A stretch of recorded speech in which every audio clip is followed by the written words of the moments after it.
St Pancras Station, one of London's biggest and busiest. But not today. A 48-hour strike by train drivers, preceded by another 48-hour walkout by other rail workers, have meant travel misery for thousands. The dispute between ASLEF and the RMT Rail Workers Union on the one hand, and the employer Network Rail and train operating companies on the other, is largely over pay and the impact of inflation on workers' wages. But disagreements have kept a deal elusive for months. Well, we want to hear movement on the issue about some of the conditions they've put down in Network Rail. That's a restructuring of all our members' terms and conditions.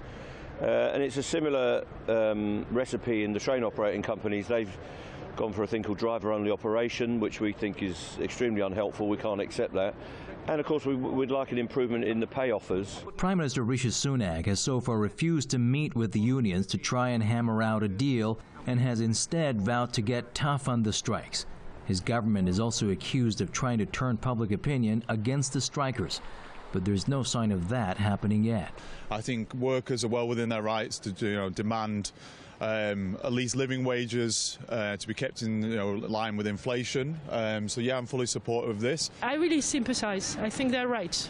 So I'm not mad, it's inconvenient. The UK economy is experiencing the combined effects of Brexit, the war in Ukraine and its effect on energy costs, as well as inflationary pressure on the post-pandemic recovery. And rail workers are not the only ones complaining. ASLEF and the RMT are two of the UK's most powerful unions, able to bring their railway service to a standstill during industrial disputes.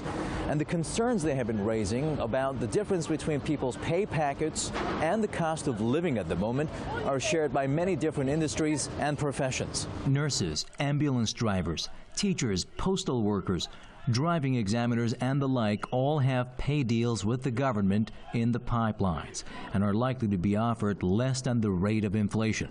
And that means the UK's winter of discontent is likely to drag on. Saeed Puraza, Press TV, London.